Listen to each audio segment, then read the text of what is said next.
Salve Maria, meu nome é Padre Charbel, sou sacerdote da Sociedade do Espírito Santo e hoje nós daremos continuação ao Catecismo e falaremos sobre a graça.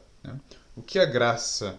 A graça, como já pode ver, que é aquele dom íntimo e sobrenatural que Deus nos dá gratuitamente, pelos merecimentos de nosso Senhor Jesus Cristo. A graça, para simplificar, para ficar claro, é aquela coisa, aquela semente de que Deus coloca em nossas almas, aqui não se entende um sentido gnóstico, que nós temos uma semente divina da qual devemos nos libertar para chegar ao Deus bom, não é isto? Nós católicos não somos nominalistas no sentido de crermos em duas deidades, em dois princípios que criou o mundo, não é isto?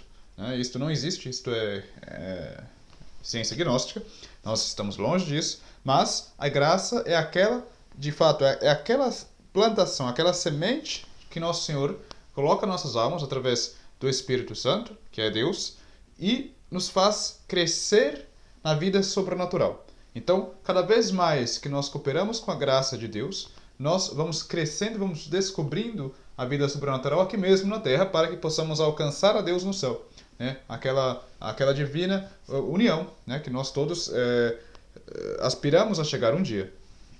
Então, a graça é esta vida sobrenatural na alma do homem, que faz brotar até chegar àquela divina união a qual todos nós devemos aspirar.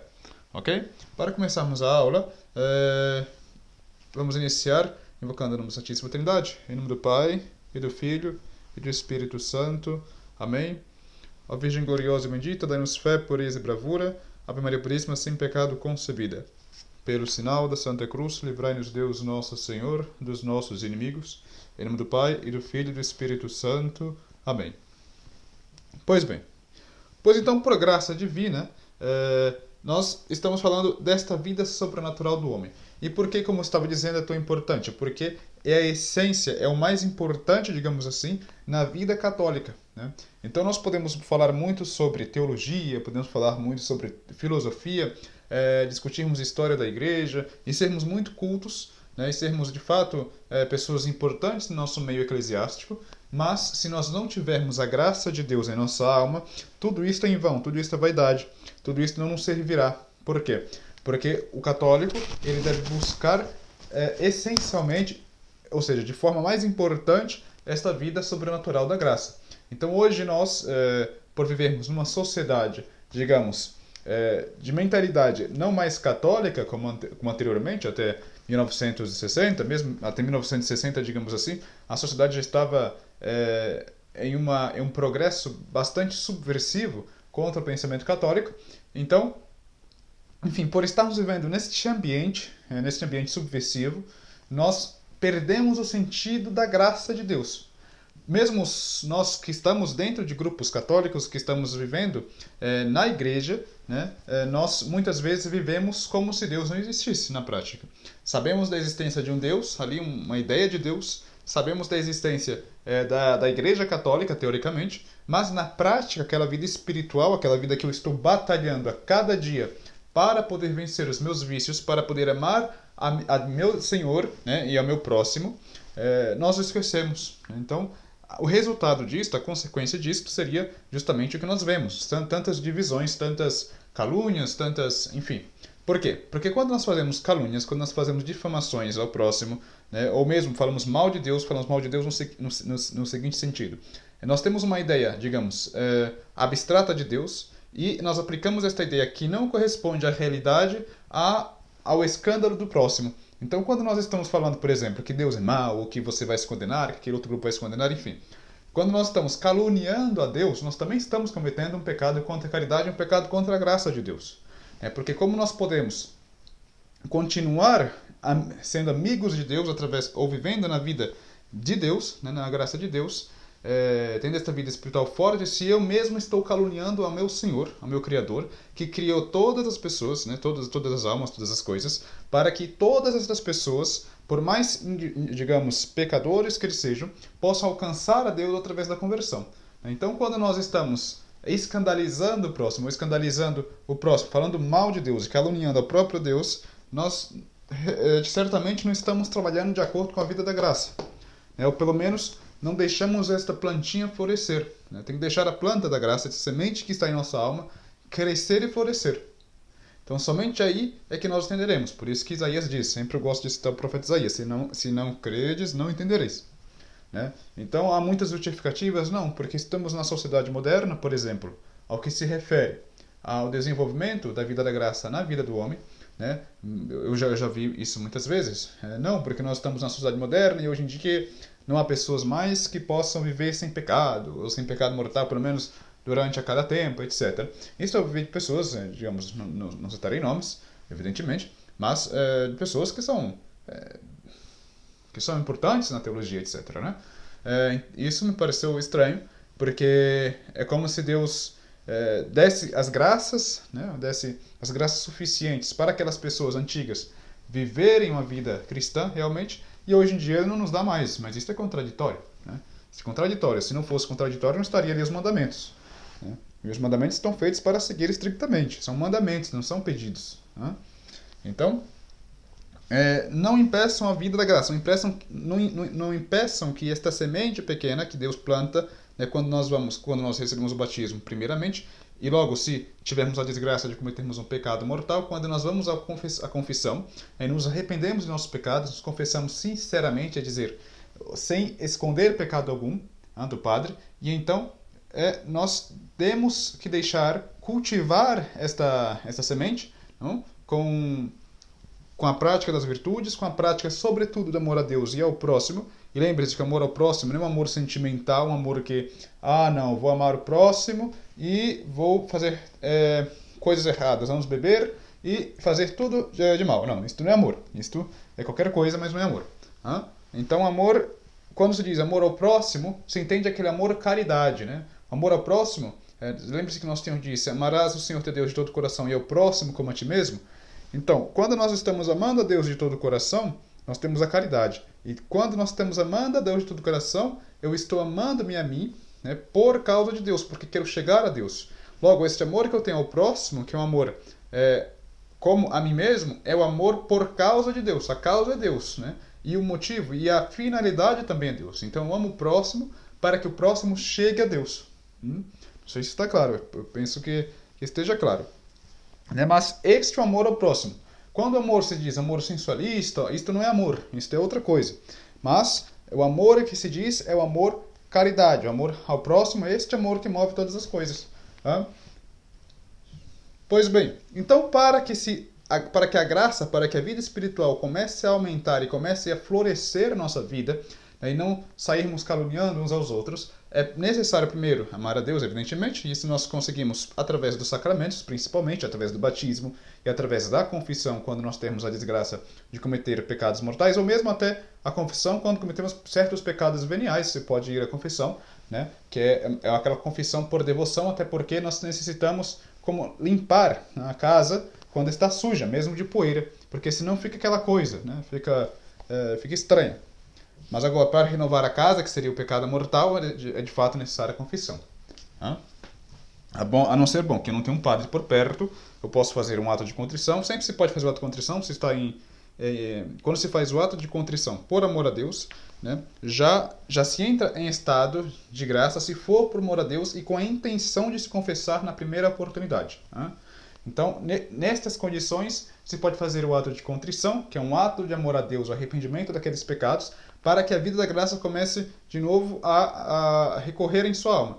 E nisto colocar aquela firme decisão de não mais pecar, fazendo bem a Deus e fazendo bem ao próximo, sem caluniar a Deus. Deus não gosta de ser caluniado. Então, quando Santo Agostinho, por exemplo, ele explica sobre a Santíssima Trindade, enfim, eu creio que no meio do livro dele, ele vai explicando, vai discorrendo sobre, né, e chega o momento que ele diz, já conseguiste entender isso aqui, mesmo que seja de forma confusa, se não conseguiu entender, deixe de caluniar a Deus, né, deixe de caluniar. Por quê? Porque quando nós estamos falando mal de Deus, nós, de fato, cegamos a nossa vista do que é Deus, né, de que Deus é real, né? Não é simplesmente uma história, não é simplesmente uma emoção, um sentimento, mas de fato, é o ser criador do céu e da terra, o nosso chefe, o nosso dono, o nosso Senhor. E nós estamos feitos para Ele, né? e todos nós estamos feitos para Ele. Então, quando nós começamos a ter uma ideia de Deus que não corresponde à realidade, pois Deus é a bondade mesma, nós vamos impedindo, vamos nos cegando, né, a essa visão de Deus. E uma das formas excelentes que quase todos nós, dos nossos grupos tradicionais, tem o carisma de fazer isto, é impedindo essa visão de Deus através de falando mal do próximo, ou enfim, ou já supondo uma mentira atrás de alguma coisa que o próximo diz, né?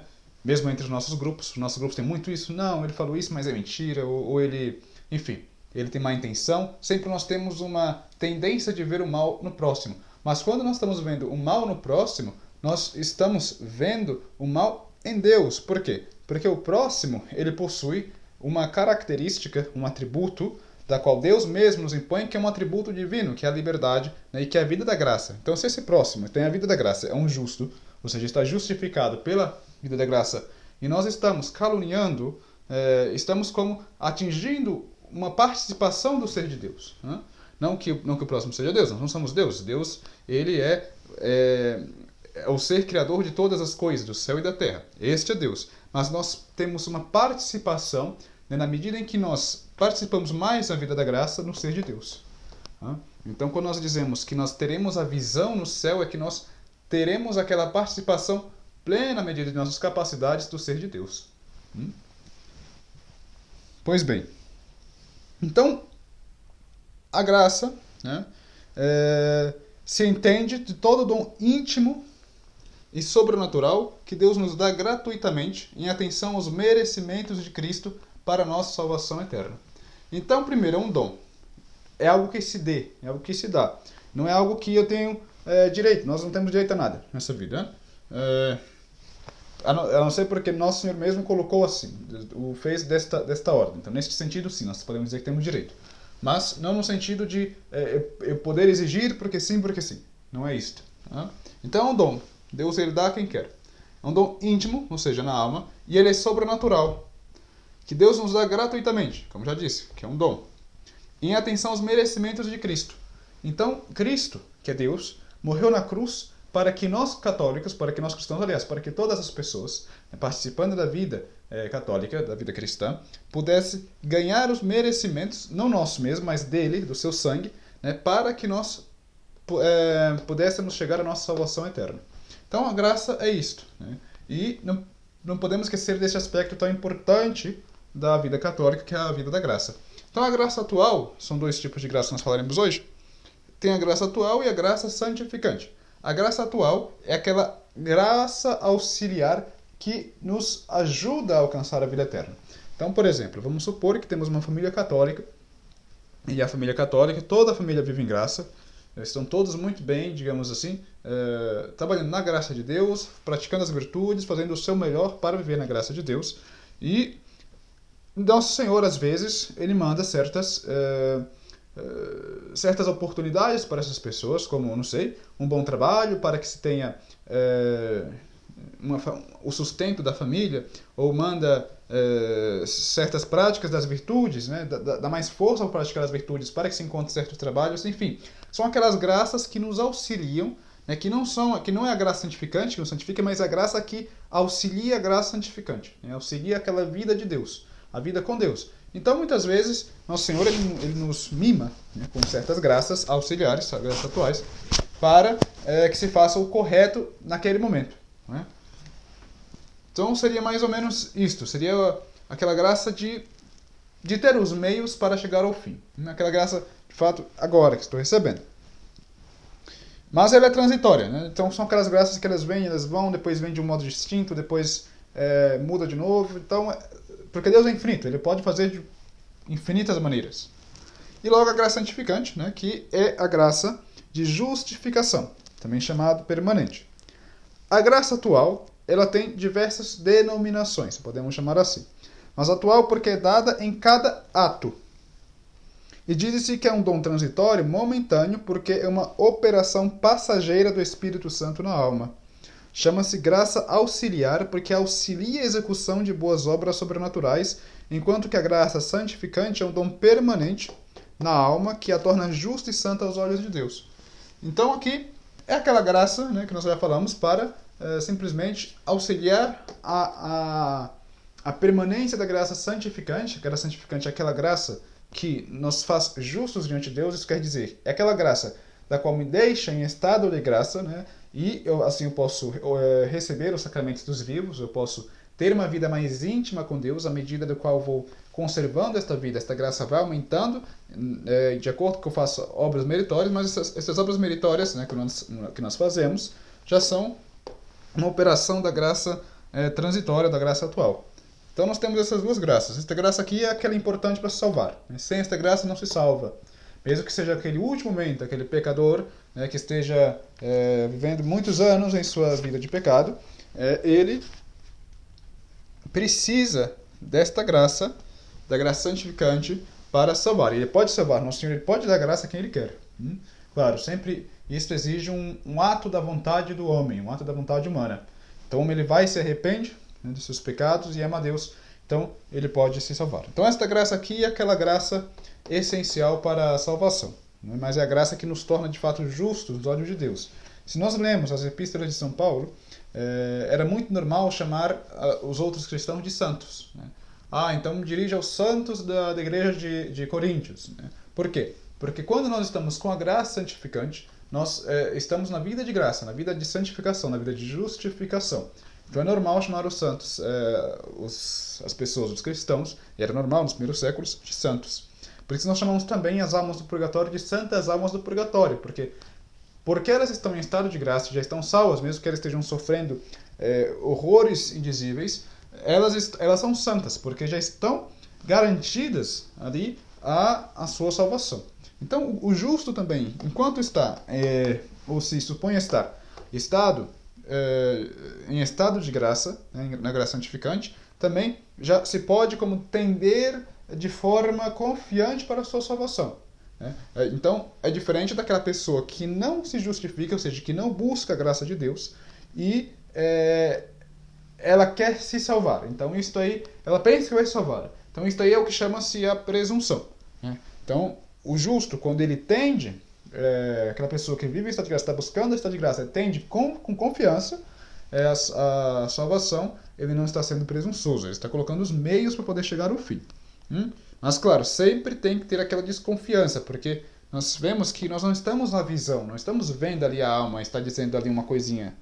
Estado de graça, está em estado de graça, não está em estado de graça, não temos certeza, Deus é quem tem. Então por isso que é sempre bom ter aquela santa desconfiança, mas sem entrar no desespero. Então aquilo que é esperança, né? Aquela coisa entre o desespero e a presunção.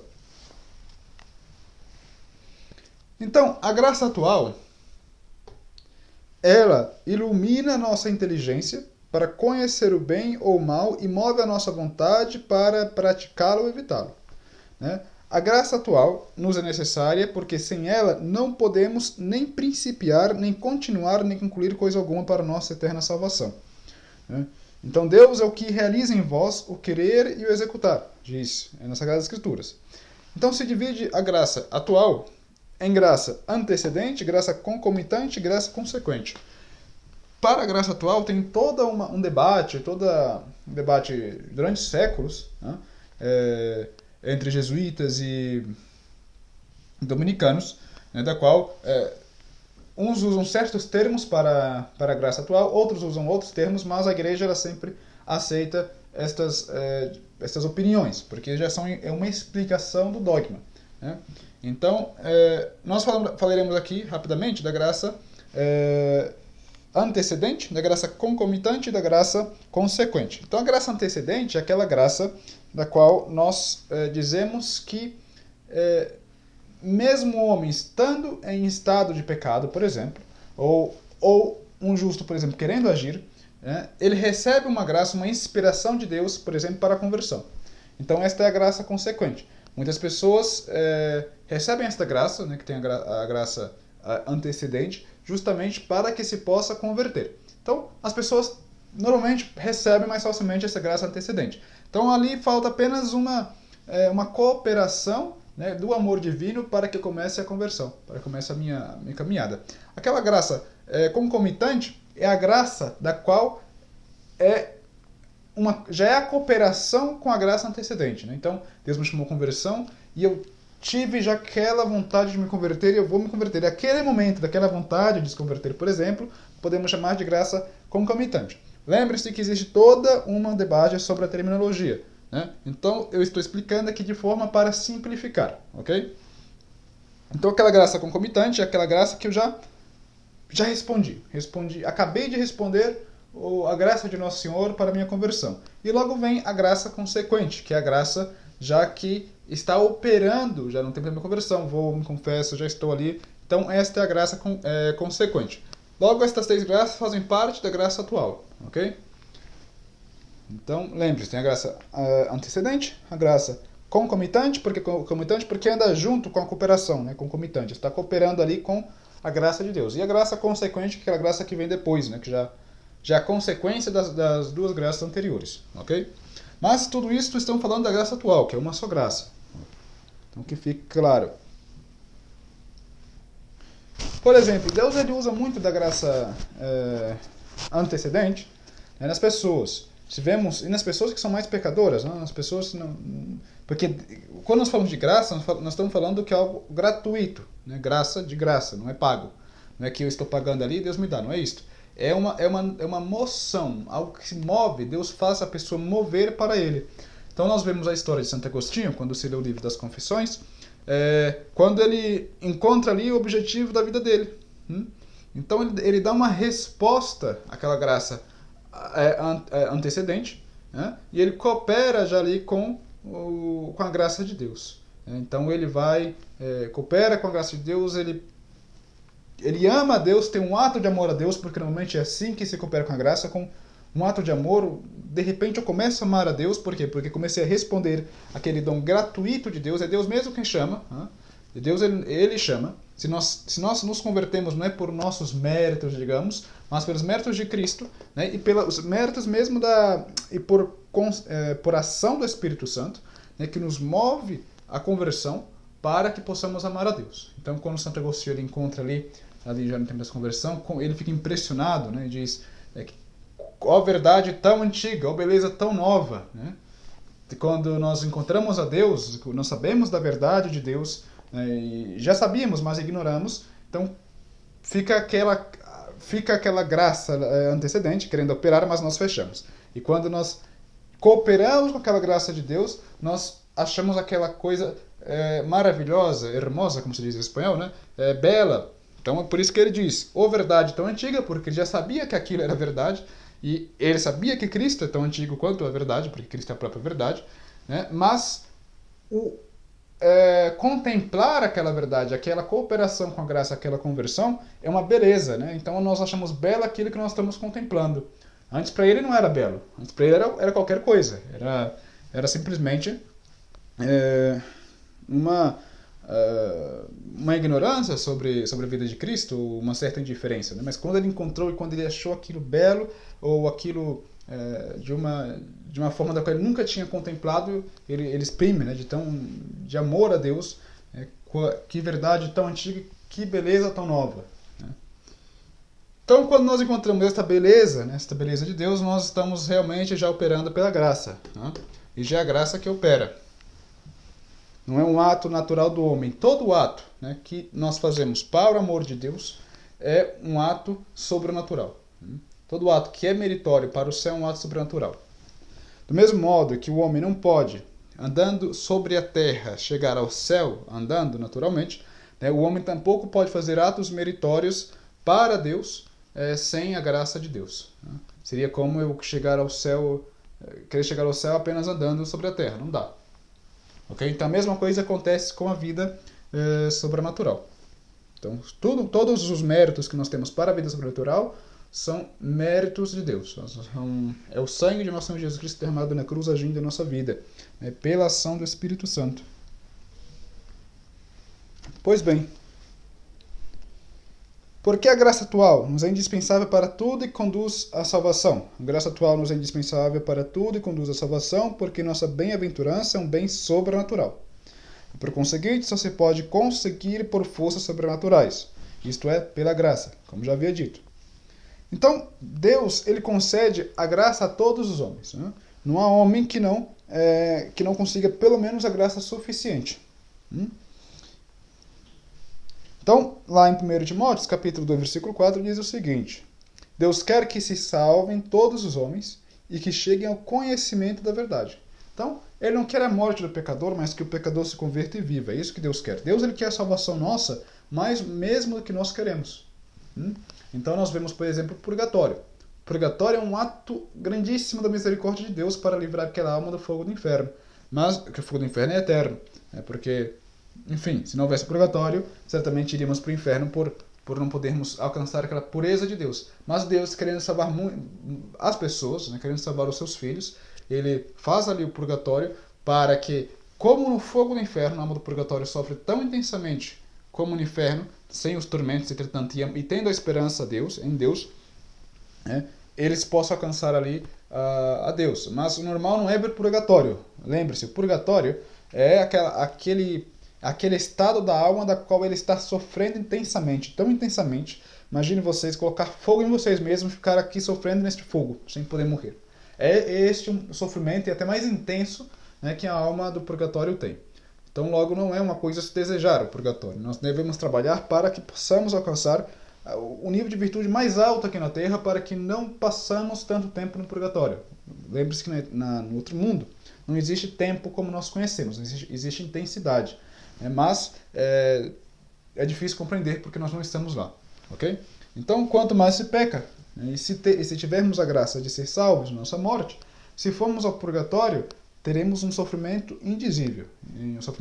Por isso que é importante rezar pelas almas do purgatório, porque elas estão também em estado de justificação. Elas são as santas almas do purgatório. Caso nós rezando por elas, elas chegando ao céu podem nos ajudar também. Ok?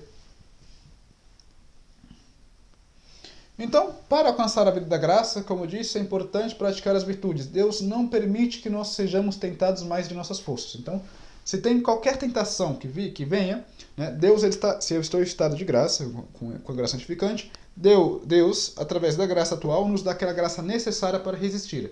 Que corra o sangue da sua testa, mas ali, se você está sendo tentado, se nós estamos sendo tentados, nós temos a graça da resistência, nós podemos resistir. Lembre-se que a tentação e o pecado são duas coisas distintas. A tentação é aquela coisa que vem na nossa cabeça e nós devemos chutar ali naqueles primeiros momentos. Não devemos deixar entrar nem conversar com ela. Veio, joga ela para fora. Né? E o pecado já é o deleite, ali já é como mastigar uma balinha. Ok? Então não percam, não pensam, não levem uma coisa de tentação para pecado, de pecado para tentação. Né? Que aquelas pessoas têm a consciência muito relaxada, pensam que o pecado ainda é uma tentação. Não. O pecado é pecado, a tentação é tentação. Mas também tem que tomar cuidado com os escrúpulos, porque o escrúpulo ele nos faz a vida impossível. Muitas pessoas acabam desistindo da vida católica por causa dos escrúpulos. Ok? Então tem que ter muito cuidado com isso. Mas enfim. O que devemos fazer para que a graça opere em nossa salvação? Nós não devemos resistir à graça, mas cooperar fielmente com ela. Lá em 2 Coríntios vai dizer o seguinte: nós vos exortamos a que não recebais em vão a graça de Deus. Então, se a pessoa, por exemplo, não está querendo se converter, não está querendo ver uma vida católica séria, vai na confissão todos os domingos, ou quase todos os dias, para depois fazer o mesmo pecado, ela vai enfraquecendo a semente da graça, ela não vai vendo mais a graça brotar ou florescer em sua alma. Então isso vai fazendo a pessoa ficar mais fraca, porque ela está brincando é como se ela estivesse brincando com a graça de Deus. Né? Então, quando nós nos confessamos, quando nós vamos nos confessar, é exigida aquela intenção de fato, né, de não querer mais pecar. Nunca mais. Então, é nisso que São Paulo exorta a não brincar, a não receber em vão a graça de Deus. Nós não podemos simplesmente ir na confissão, comungar, para comungar. Né? E logo depois da missa, eu já estou nos mesmos pecados. Não é assim. Uma coisa é cair por fraqueza, né? E outra coisa é você já estar com a intenção de confessar e depois pecar. Aí a confissão não é nem mesmo válida. Ok? Então não brinque com a graça de Deus. A graça de Deus não é algo para se brincar. Então, o homem, ele pode resistir à graça de Deus. Deus dá certa graça, mas ele pode resistir.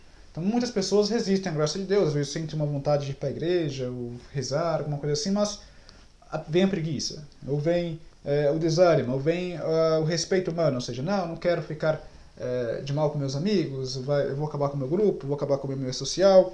Então eles resistem à graça de Deus. Por isso que lá em Mateus 23 diz o seguinte, Nosso Senhor dizendo para Jerusalém, né?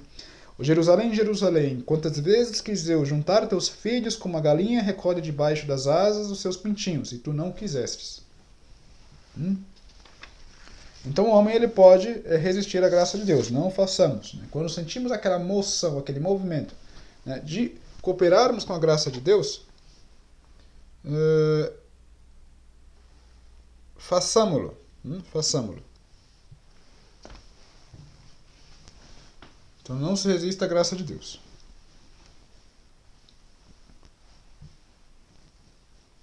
Pois bem, a graça santificante, né, como já dissemos aqui, é um dom sobrenatural gratuito que o Espírito Santo comunica a nossas almas, pelo qual nos tornamos justos e santos, filhos de Deus e herdeiros do céu. Então, dizemos que a graça santificante é um dom gratuito, porque é uma dádiva livre do amor divino, que não podemos conseguir nem merecer por nossas próprias forças. Né? Por isso que lá em João diz o seguinte, considerai que amor nos mostrou o Pai, em querer que sejamos chamados filhos de Deus, e que o sejamos na realidade. Pois bem, a graça santificante nos torna justos, apagando todos os pecados, todos os pecados mortais, e concedendo à alma uma vida nova e sobrenatural. Pois bem, quando nós começamos a cooperar com a graça santificante, que é uma graça que nós não merecemos por nossos méritos, por exemplo, vamos vendo no Antigo Testamento que havia os sacrifícios. Então, os judeus eles faziam vários sacrifícios, pegavam os animais racionais, né, e sacrificavam para justificar aqueles pecados. Lá no profeta Isaías vai dizer que Deus já não estava mais se agradando com aqueles sacrifícios. Né? Não façais mais sacrifícios porque já não são do meu agrado. E por quê? Porque o pecado ele é uma ofensa infinita ao ser de Deus. Então Deus ele é o ser infinito, ele é o ser eterno, né? Da qual, recebendo um pecado nosso, nós ofendemos infinitamente. Então, quando o cristão ele está vivendo essa vida, ele recebe batismo, uma pessoa recebe batismo, ele se torna ali uma habitação do Espírito Santo, da Santíssima Trindade mesmo. O Pai, o Filho e o Espírito Santo está morando na alma daquela pessoa, está vivendo junto com ele. Então, quando o homem comete um pecado mortal, ele expulsa, ele diz, não quero mais a vida com Deus. Ele manda embora Deus. Este ato de pecado, mas este ato de pecado e de voltar a pecar novamente, é como que nós estivéssemos brincando com Deus. No sentido de termos a vida da graça, temos a Santíssima Trindade que quer viver nossa alma e nós estamos constantemente expulsando-a. Quando nós fazemos isso, nós caímos em um perigo, que é o seguinte, como a graça é um dom gratuito de Deus, ou seja, não é algo que eu mereça por mim mesmo, mas pelo sangue de nosso Senhor Jesus Cristo derramado na cruz, Deus às vezes pode endurecer os nossos corações, a nossa vontade de querer nos converter novamente, ou de querer procurar a graça. Então, pelo hábito de eu ir cometendo pecado mortal, e confessando pecado mortal, reconfessando pecado mortalmente, por este hábito, pode chegar a um tempo em que eu chegarei a uma indiferença sobre a vida da graça. Por quê? Porque eu chego simplesmente a certo nível da vida espiritual, né, a sementinha da graça vai querendo brotar, mas quando ela quer brotar eu vou e mato. E novamente repete aquilo, então eu fico com esse hábito na cabeça. Bom, se sempre é assim, eu acho que religião não é mais importante, porque eu estou sempre na mesma coisa. Mas é claro que você está sempre na mesma coisa, você está matando a graça de Deus. Né? Então, por isso que é importante a prática das virtudes. As virtudes se praticam justamente para que possamos vencer as tentações e conservar esta graça. Conservando esta graça, se vê melhor que ela se desenvolve na nossa vida, tanto particular mesmo quanto ao nosso entorno. Então Deus ele vai preparando certos dons para nós, certos mimos para nós, para que nós não desistamos da vida espiritual, ok? até chegar um dia à Santíssima União, a Divina União. Então, é nesse sentido que o Espírito Santo concede à alma, concede a nós uma vida nova e sobrenatural. De fato, é uma vida nova, não é uma expressão bonita, etc. Não. É uma vida nova, na qual o cristão ele morre para as obras da carne, ou pelo menos faz de seu todo para morrer para as obras da carne, e começa mesmo a perceber a vida sobrenatural, a vida de Deus. Muitos cristãos às vezes são tentados, né, pelo demônio, e sendo tentados, eles rapidamente desistem de procurar a vida da graça. Então alguns pensam, eu já ouvi isso aqui dizer, né? Quanto mais eu rezo, mais sou tentado. Quanto mais eu rezo, mais o demônio se manifesta. Mas é claro que às vezes o demônio vai se manifestar. Por quê? Porque o demônio ele vai atentar aqueles que estão buscando a vida de Deus. Ele não vai tentar aqueles que já estão no seu caminho, que já estão indo pro lago. Não. Ele vai tentar justamente aqueles que estão querendo se converter. Então o demônio vai lá, ele vai atentar, ele fará muitas coisas, mas deve-se lembrar que Deus ele está acima do demônio. O bem ele é maior do que o mal. O bem é uma coisa, o mal não. O mal é uma relação. Então, o bem, que é nosso Senhor, a bondade mesmo, ele estará usando desta tentação para fazer uma coisa muito maior na nossa vida. Por isso que é importante nunca duvidar da graça de Deus. Né? Então, esta vida sobrenatural é de certa forma misteriosa, porque Deus ele tem uns modos de trabalhar. Então, a este ele faz desse modo, né? A outra ele faz de outra maneira, e assim se pode ir trabalhando. Então, Deus ele tem uns modos. Muitas pessoas têm certas experiências espirituais, etc. E os padres, muitas vezes, os grupos, dizem, não, mas isto não está certo, porque eu não tive isto, ou, etc. Não temos nenhuma experiência aqui, ou... Enfim. Então começa fazendo comparações uns com os outros, mas não é assim sempre. Nosso Senhor tem uns modos, cada pessoa tem o seu modo de ser, o modo de participar do ser de Deus. Então a uns Deus dá certos dons, a outros Deus dá outros, né, como diz São Paulo. Ok? Então a justificação do pecador ela começa com a graça atual, que o previne, que é a graça antecedente. O ilumina e o estimula a converter-se a Deus. Então o pecador, né, para que ele possa começar a participar desta vida sobrenatural, ele deve primeiro receber o batismo. Então a partir do que receber o batismo, a semente da graça começa a trabalhar. Mas logo ele deve conservar a graça, que deve ser pela prática das virtudes e recorrendo sempre ao sacramento da penitência e da Eucaristia, porque o sacramento da comunhão, ele nos fortalece para permanecermos na vida da graça. E lembre-se que a graça santificante, ela sempre se perde com o pecado mortal. Mas não fiz o pecado mortal e penso que não estou em estado de graça. Então, se supõe que você está em estado de graça. Na dúvida, sempre se considera o positivo. Portanto, na dúvida, se eu estou em estado de graça ou não estou, se considera que sim está. Mas, evidentemente, nós não sabemos se estamos em estado de graça ou não. Ok? Porque só Deus sabe. E aqueles que Deus querem que saibam. Mas, normalmente, isso é bastante difícil. Né? Se pode ter uma certeza moral. Então, não tenho nenhum pecado mortal na minha consciência, que não foi confessado. Então, moralmente, eu penso que estou em estado de graça. Mas nunca temos aquela certeza. Certeza mesmo de estar em estado de graça, de ser santo, etc. De estar salvo no céu. Aqui mesmo os mais santos, os homens mais santos que passaram nessa terra, né? Mesmo com todas as revelações, etc., eles sabiam que tinham que se dirigir pela fé.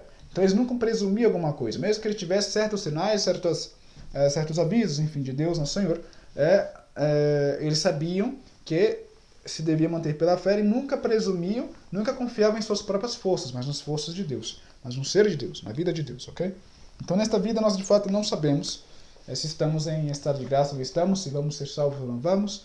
Nós podemos apenas tendermos moralmente a estas verdades, né, da nossa fé, da nossa vida espiritual. Então, com a graça de Deus, o justo produz frutos de boas obras. Então, isto são as obras meritórias, pois Cristo diz, toda árvore boa dá bons frutos. O homem em estado de pecado mortal pode fazer algum bem também, mas sem mérito para o céu. Então, quando nós supomos estar em estado de graça, né, e fazemos coisas boas, ou seja, não sei, dar esmola ao pobre, fazer um trabalho por amor a Deus, não responder a minha mãe porque ela me falou isso, por amor a Deus. Então todas essas coisinhas são como plantações que nós vamos fazendo para o céu. Então é nesse sentido que o nosso Senhor diz, né? Juntai tesouro para o céu, onde não é consumido pela ferrugem. Né? Então é nesse sentido que nós devemos juntar tesouros para o céu. Porque lá é o verdadeiro tesouro, lá é a verdadeira vida, lá é a vida eterna. Né? Depois de 1000 anos, entre aspas, porque não tem anos no céu, é como se fosse o primeiro momento. Né? Nós estaremos lá eternamente, sem nunca terminar aquela vida da graça. Né? Aquela vida cheia de alegrias, que nós não podemos nem mesmo conceber. Ok? Pois bem, então, o homem em estado de pecado mortal, entretanto, se ele faz uma coisa assim, ele não tem méritos para o céu, mas ele vai juntando méritos para a conversão. Então, é bom, mesmo que as pessoas estejam em pecado mortal, etc., se pode fazendo coisas boas para que assim Deus possa movê-las à conversão. Então, essas coisas que ele fazem, digamos, Deus vê que ele quer fazer o bem, e Deus, como é bondade mesmo, ele pode operar através destas obras boas que este pecador faz, dessa pessoa que está em pecado mortal. Por isso que lá em Daniel diz o seguinte, né? Resgata os teus pecados com esmolas, e as tuas iniquidades com obras de misericórdia, para com os pobres, talvez que o Senhor te perdoe os teus delitos. Então, mesmo o profeta Daniel, né, ele incentiva que estas pessoas que estão nesse estado de pecado mortal façam coisas boas para que Deus tenha piedade delas e a mova à conversão. Porque lembramos sempre, a graça é uma graça. A graça não é algo que eu tenho direito. A graça Deus dá a quem quer e como quer. Né?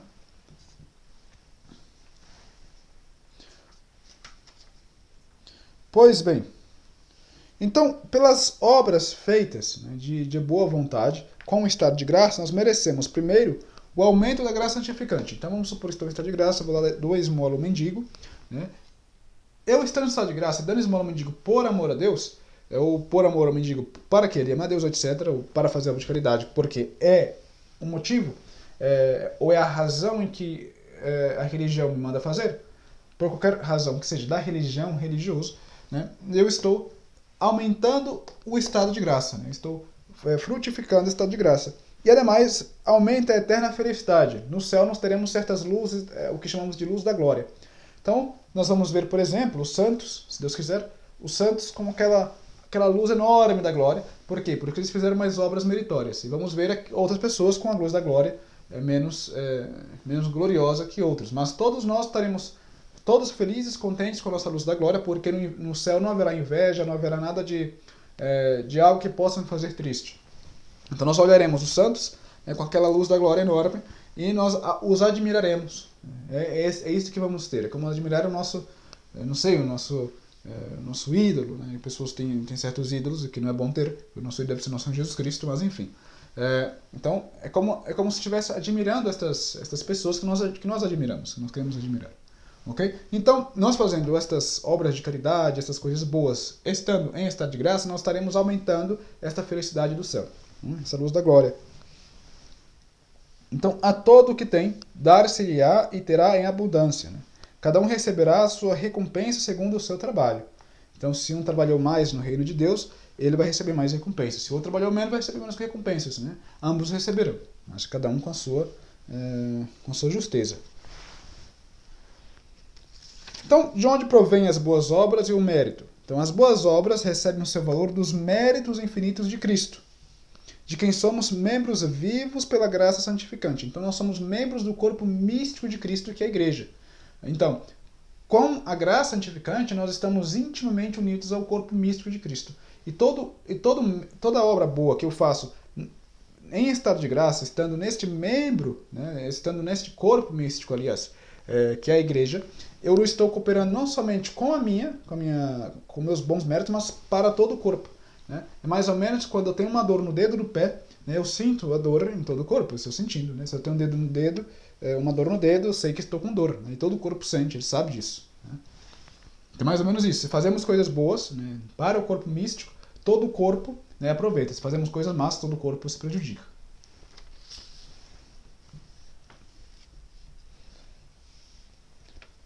Pois bem, todo homem está obrigado a fazer boas obras? evidentemente, todo homem está obrigado a fazer boas obras, como se diz lá em Mateus, né? Toda árvore que não dá bons frutos será cortada e lançada ao fogo. Então, nós cristãos temos uma responsabilidade muito grande, né? Nosso Senhor, Ele dá certas graças, e nós temos que cooperar com essas graças. E mesmo aqueles que não têm graça, eles têm que buscar as graças de Deus para que não sejam lançados ao fogo eterno. Então, todos nós estamos obrigados a cooperar com as graças de Deus. Se cooperar com a graça de Deus, sobretudo, nunca esqueçam, amando a Deus sobre todas as coisas e ao próximo como a nós mesmos. Este é o mandamento principal. Fazendo isso direitinho, entendendo daquele modo que eu disse no começo, já está. Ok? Não se preocupe. Então todo cristão deve guardar os mandamentos de Deus e da igreja e cumprir os deveres próprios do Estado. A Sagrada Escritura nos recomenda, de modo especial, né, para cumprir este objetivo, a oração, o jejum, né, e a esmola. Então os cristãos, nós católicos, devemos fazer a oração, devemos ter uma vida interior de oração. Ademais, devemos fazer o jejum, porque o jejum é uma mortificação do nosso corpo, né, da qual nós começamos a viver mais para Deus. À medida em que nós fazemos jejuns ou sacrifícios, né, começamos a morrer para o mundo e viver para Deus, e ademais para controlar os vícios. Né. Muitos vícios só conseguem ser controlados a partir de um auto-sacrifício, de uma ascese da qual se faz. Okay? Então, jejuns, oração e esmolas. As esmolas nos ajudam para que Deus mesmo nos, através de graças extraordinárias, nos mande para que possamos, assim, vencer certos pecados e praticar certas virtudes. Okay? Então, a esmola é muito importante. Quanto mais esmola dou, melhor. Se puder dar esmola, dê. Por isso que lá em Tobias diz o seguinte: boa oração acompanhada do jejum e dar esmola vale mais do que juntar tesouros de ouro. Então, o cristão que dá esmolas, ele vai ser uma pessoa feliz, certamente. Bom, o que atende Deus, principalmente as nossas boas obras? Deus atende principalmente a reta intenção. Então, por exemplo, nós vemos lá o exemplo da viúva. Né? Então, vai um homem rico, né, dá certo esmola para o templo, né, e a viúva vai lá e põe simplesmente umas moedinhas. A qual Deus levou mais em conta? A da viúva. Por quê? Porque o rico ele estava dando um pouquinho do que ele tinha. A viúva estava dando muita coisa do que ela tinha. Né? Quase tudo que ela tinha. Então Deus ele vê esta intenção. Quanto mais com reta intenção, ou seja, quanto mais eu quero fazer para o agrado de Deus, né, ou do próximo por amor a Deus, a intenção está mais nivelada. Então, quanto melhor a intenção, mesmo que não sejam coisas extraordinárias que estamos fazendo, mais meritório é o ato. Okay? Então, muitas vezes, nós não queremos fazer certas coisas, ou temos preguiça, mas nós pensamos, não, mas é por amor a Deus. Né? Eu quero fazer por amor a Deus. E fazemos ali de um modo, mesmo que seja pouquinho, mas simplesmente por ser este amor a Deus ter movimentado, eu ganho atos mais meritórios do que fazendo, por exemplo, não sei, para aparecer em mim, ou para fazer qualquer coisa que não seja por amor a Deus, né? Então, todas as coisas é bom fazer tudo com esta reta intenção. Né? E os meios principais para alcançar a graça, nunca esqueça, são a oração e os sacramentos, principalmente os sacramentos. Pois os sacramentos produzem em nós a graça e a oração nos alcança, né? E aumenta. Então, os sacramentos e a graça devem andar juntos, né? Como o esposo e a esposa. Um deve andar juntamente ao outro. Porque tem uma desgraça de pecar mortalmente, eu rezo a Deus pedindo a graça do arrependimento e vou à confissão receber esta absolvição dos meus pecados para que então eu comece a viver a minha vida mais próxima ao nosso Senhor. Ok? Então nunca esqueçam, sacramento é muito importante e a oração também. Não entrem em eclesiovacantismo e dessas coisas estranhas de que não se recorre mais a um padre, não se perdeu tudo. Não é isso. Nosso Senhor não é assim. Ele não veio para deixar a igreja abandonada. A igreja está aí caminhando como, digamos assim, com muitas muletas, né? Sendo apoiada com as muletas, mas tem padres, sim. Padres válidos, sobretudo, busquem o sacramento da confissão quando necessário, né? E aumente a graça dos senhores com o sacramento da Eucaristia. Pois bem, que Nosso Senhor nos proteja, pedimos sempre a Santíssima Virgem Maria, para que nós possamos cooperar com as graças de Deus e assim um dia nos unirmos a Nosso Senhor Jesus Cristo e a Deus Pai que está nos céus, pela graça do Espírito Santo. Em nome do Pai, e do Filho, e do Espírito Santo. Amém.